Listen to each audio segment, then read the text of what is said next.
Hi வணக்கம். இது இண்டிகாவில் வந்து டிடிஐ இன்ஜின் வேரியண்ட். இதில் வந்து இன்ஜின் ஹெட் ஒர்க் பற்றி தான் நம்ம ஃபுல்லாக வந்து பார்க்க போகிறோம். கார் வந்து நம்ம ரொம்ப யூஸ் பண்ணாமல் இருந்தாலும் அந்த மாதிரி பிரச்சனைகள் வந்து கம்பல்சரி நிறையா வரும். நிறுத்தி வச்சிருந்த கார்களுக்கு தான் மேக்ஸிமம் வந்து பிரச்சனைகள் நிறையா வரும். ரன்னிங்லேயே இருக்கிற கார்களுக்கு வந்து பிரச்சனை நிறையா வராது. இந்த வண்டியில் வந்து என்ன பிரச்சனை வந்திருக்கு அப்படின்றத வந்து ஃபுல்லாக பாருங்கள். இந்த மாதிரி பிரச்சனைகள் வந்துருச்சு அப்படின்னா எப்படி சரியான முறையில் சரி பண்ணுறது, பிரச்சனைகள் வராமல் வந்து நான் எப்படி மெயின்டைன் பண்ணுறது அப்படின்றத பற்றி இந்த வீடியோவில் வந்து நம்ம பார்க்க போகிறோம். அதனால் இந்த வீடியோ வந்து ஸ்கிப் பண்ணாமல் முழுசாக பாருங்கள். உங்களுக்கு யூஸ்ஃபுல்லான தகவல் வந்து இதில் நிறையா இருக்கும். இது வந்து 2017 மாடலு. ரொம்ப கிலோமீட்டர் கம்மியாக ஓடி இருக்குன்னு சொல்லி கஸ்டமர் வந்து வண்டி எடுத்திருக்காங்க. இது வந்து ரன்னிங்கில் வரும்போது டெம்பரேச்சர் கூடிடுச்சு. நம்ம பார்க்கும்போது வந்து ரியர் எல்போ வந்து ரொம்பவும் வந்து பொறிஞ்சிருந்துச்சு. இது கலட்டுறது வந்து ரொம்ப சிரமமான விஷயம் இந்த வண்டியை பொறுத்த வரைக்கும். நம்ம பெட்டு கழட்டிட்டு அதுக்கு கீழே உள்ள ஸ்பேர்ஸ் நிறையா வந்து கலட்டணும். அதுக்கு மேலே வந்து கம்ப்ரஸர், ஏசி கம்ப்ரஸர் கலட்டணும். அதுக்கு கீழே ஒரு பெட் இருக்கும். அது எல்லாமே கலட்டினா தான் நம்மளுக்கு பின்னாடி வர எல்போவே கலட்ட முடியும். அந்தளவுக்கு வந்து ரொம்பவும் இதில் இடைஞ்சலான பகுதியில் வந்து கொடுத்துருப்பாங்க. நம்ம வந்து பின்னாடி இருந்து பார்க்கும்போது வந்து உங்களுக்கு தெரியுதா எவ்வளோ அளவுக்கு ரஸ்ட் ஆகிருக்குன்னு. வண்டி வந்து ரொம்ப நிறுத்தி வச்சுருந்துருக்கிறதுனால தான் இந்த கம்ப்ளைண்ட்டே வந்திருக்கு. கிலோமீட்டர் ஓடலை, பிரச்சனை கிடையாது. ஆனால் வந்து ரொம்பவும் நிப்பாட்டி வச்சுருந்துருக்காங்க வண்டி ஓட்டமே இல்லாமல். அதனால் கூலண்ட் வந்து ஒரு தன்மையை வந்து மாறிடும். இப்போ வந்து அந்த ஹோஸ் எல்லா இடத்துலையும் வந்து ஃபுல்லாக அரிச்சிருக்கு. நம்ம வந்து அந்த எல்போ வந்து நம்ம கழட்டி எடுத்துட்டோம். கழட்டி எடுக்கும்போது வந்து இது வந்து பிளாக் வந்து ஹேர் ஸ்டைனில் இருக்கும். அதனால் வந்து உங்களுக்கு அந்தளவுக்கு வந்து அரிமானம் ஆகாது. ஆனால் வந்து ஹெட் வந்து ஃபுல் அண்ட் ஃபுல் அலுமினியத்தில் இருக்குங்க. பார்த்தீங்களா எந்த அளவுக்கு பொரிஞ்சிருக்கு பார்த்தீங்களா? ஃபுல்லாக பயங்கரமாக வந்து பொரிஞ்சிருச்சு. இந்த மாதிரி இருந்துச்சுன்னா கம்பல்சரி உள்ளேயும் அந்த மாதிரி தான் இருக்கும். நம்ம கழட்டி எடுத்து பாட்டு பாருங்கள். இதுதான் ரியர் எல்போ எப்படி இருக்கும் பார்த்தீங்களா? பொரிஞ்சு போய் அந்த ஹோஸில் உள்ளதுன்னா இதில் கட்டாகி இதில் வந்து நிற்கிது. அதே மாதிரி இரும்பு பைப், இந்த இரும்பு பைப் வந்து ரொம்ப நல்லா ஹார்டாக இருக்கும். அந்த அளவுக்கு இருக்க வேண்டிய பைப்பே ஹோல்ஸ் விழுந்துருச்சு.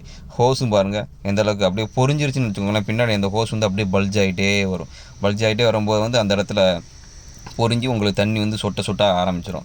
இதுதான் வந்து நம்ம ஒரிஜினல் பேர்ஸ் தான் இதில் யூஸ் பண்ணால் நல்லாயிருக்கும். மித்த குவாலிட்டி வந்து எதுவுமே சரி இருக்காது. நம்ம எல்லாமே வந்து பக்காவும் நம்ம மாட்டி நம்ம செக் பண்ணி ஸ்டார்ட் பண்ணி தான் ஃபஸ்ட்டு பார்க்க போகிறோம். ஏன்னா வந்து டெம்பரேச்சர் கூடிச்சு இந்தளவுக்கு அரிச்சிருந்துச்சுன்னா ஹெட்டு போகிறதுக்கு வாய்ப்புகள் நிறையா இருக்குது. ஆனால் கன்ஃபார்ம் பண்ணுறதுக்கு நம்ம இது எல்லாமே பக்காவாக மாட்டி பார்த்து ஸ்டார்ட் பண்ணி பார்த்தா தான் நம்மளுக்கு கம்பல்சரியாக வந்து தெரியும்.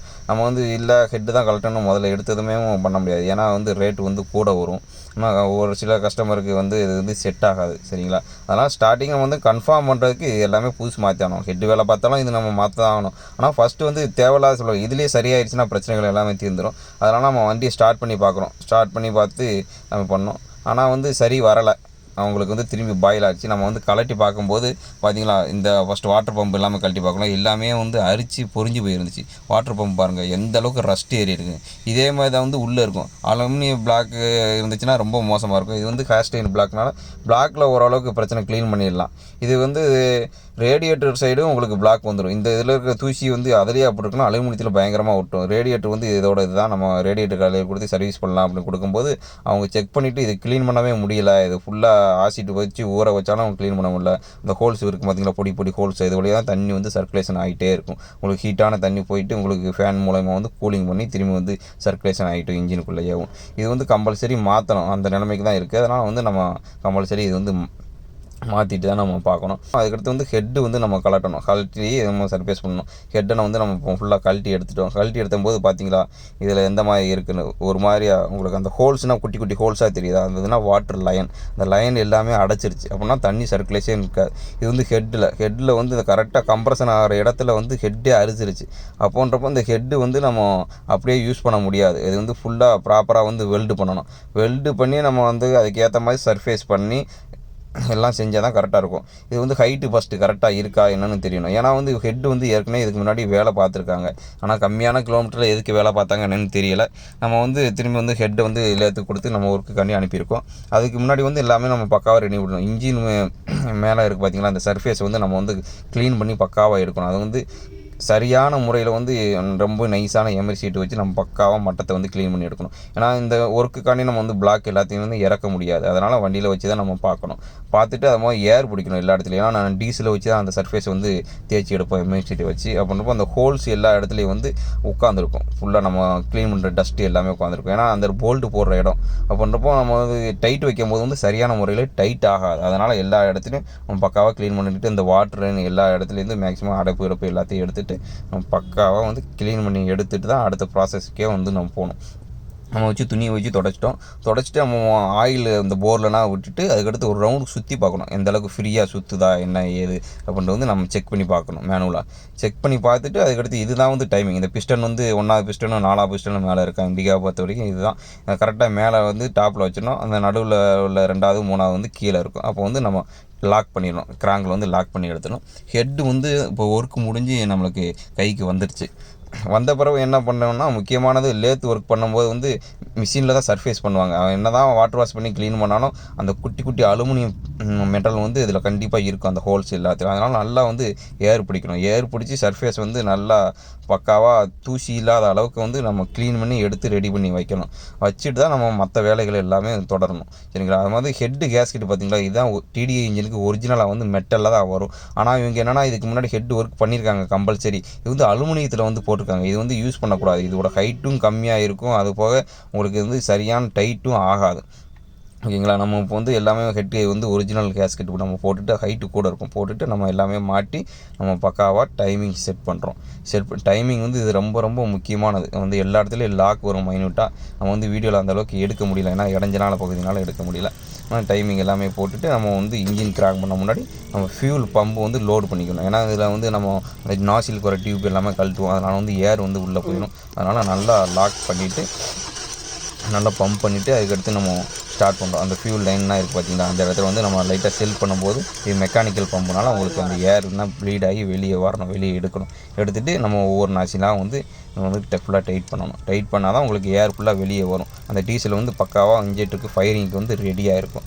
அதுக்கடுத்து யூஸ்வலாக வந்து நம்ம நல்லா ஹீட்டர் பிளாக் போட்டு ஹீட் பண்ணணும். ஏன்னா ஃபஸ்ட் ஸ்டார்ட் பண்ண போகிறோம்.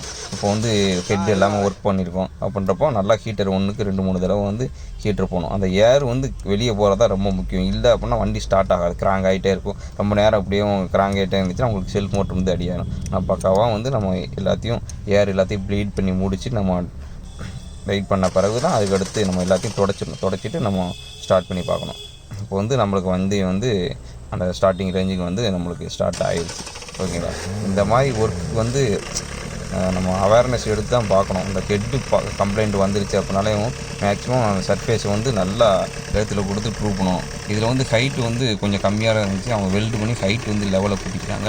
நம்ம வால்வு எல்லாமே வந்து சரி பண்ணிப்போம். இது வந்து கூலண்ட் நம்ம வந்து மூடியை தெரிஞ்சுட்டு டெம்பரேச்சர் ஆனப்பறம் வந்து நம்ம செக் பண்ணி பார்க்கணும். இதில் வந்து பபுள்ஸ் வரக்கூடாது. நம்ம ஃபஸ்ட்டு வந்து இதில் பபுள்ஸ் நிறையா வந்து தண்ணி வெளியே குப்பிளிச்சிடும். இந்த மாதிரி இருக்கணும். கரெக்டாக ஃபேன் ஓடினாலும் உங்களுக்கு மூடி திறந்தால் இந்த இண்டிகாவை பொறுத்த வரைக்கும் இப்படி தான் இருக்கும். ஓகேங்களா? நம்ம வந்து இந்த ஒர்க்கை வந்து ஃபுல்லாக கம்ப்ளீட் பண்ணியாச்சு. இது நீங்கள் முக்கியமாக தெரிஞ்சிக்க வேண்டியது என்னென்னா மெயின்டெனன்ஸ். நம்ம வண்டி வந்து ஓடலை நிப்பாட்டியே வச்சுருந்தோம் அப்படின்னா ஒன்றும் பிரச்சனை வராது அப்படின்னு நிறையா பேர் நினைக்கிறீங்க. அது வந்து முற்றிலும் வந்து தவறானது. வண்டி நிப்பாட்டி வைக்க தான் பிரச்சனை வந்து நிறையா கூடிக்கிட்டே இருக்கும். ஏன்னா வந்து அந்த மெட்டல் பார்ட்ஸ் வந்து ப்ராப்பராக எப்பயுமே ரன்னிங்லேயே இருக்கணும். பெல்ட்டாக இருந்தாலும் சரி, எதுவாக இருந்தாலும் சரி, நிப்பாட்டி வச்சிங்கன்னா பெல்ட்டு கூட ஹார்ட் ஆயிரும். அதனால் பெல்ட்டு வந்து கட் ஆகிறதுக்கு ரொம்ப வாய்ப்புகள் இருக்குது. மேக்ஸிமம் வந்து ரன்னிங்லேயே இருந்துச்சுன்னா உங்களுக்கு எந்த வகையான பிரச்சனை கிடையாது. கம்பல்சரி வண்டி உங்களுக்கு ஓடலை அப்படின்னா தயவு செஞ்சு கூலண்ட் ஆயிலை வந்து மாற்றுறது நல்லது. ஒரு 10,000 கிலோமீட்டருக்காக நீங்கள் மாற்றிடுங்க. ஏன்னா வண்டி ரொம்ப ஓட்டம் இல்லை அப்படின்னா ரொம்ப நிப்பாட்டி வச்சுருக்கும் போது வந்து அந்த கூலண்ட் வந்து ரொம்ப புரிஞ்சு அது மாதிரி கூலண்ட் ஊற்றும் போது வந்து நல்ல குவாலிட்டியான கூலண்டாக வந்து ஊற்றணும். ஒரு சிலர் என்ன நினைப்பாங்க, கூலண்ட் வந்து ரொம்ப கட்டியாக இருக்குது அப்படின்னா கட்டியாக இருந்தால் ரொம்ப நல்லா இருக்கும் போல அப்படின்னு நினைப்பாங்க. நான் வந்து அது வந்து தப்பானது. அந்த கட்டியாக இருக்கிற வந்து என்னென்னா மாவு மாதிரி உள்ளே புரிய தான் செய்யும். அதனால் நல்ல பிராண்டடாக கூலண்டாக வந்து நல்லா லிக்யூடாக இருந்தாலும் நல்ல ஒரு கலராக உங்களுக்கு பார்த்தாலே தெரியும், கண்ணாடி மாதிரி இருக்கும். அந்த மாதிரி கூலண்ட் யூஸ் பண்ணுறது தான் ரொம்ப நல்லது. அது வந்து ரொம்ப கட்டிப்படாது, அது மாதிரி அரிக்கவும் அரிக்காது.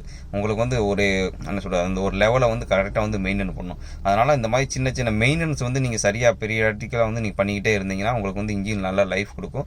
வண்டியும் இன்ஜினும் வந்து உங்களுக்கு ஸ்மூத்னஸாக வந்து கரெக்டாக இருக்கும். ஓகேங்களா? அந்த வீடியோ பிடிச்சிருந்துச்சுன்னா லைக் பண்ணுங்கள், கமெண்ட் பண்ணுங்கள். மறக்காமல் நம்ம சேனலையும் சப்ஸ்கிரைப் பண்ணாதவங்க சப்ஸ்கிரைப் பண்ணிக்கோங்க. ஓகே, பாய்.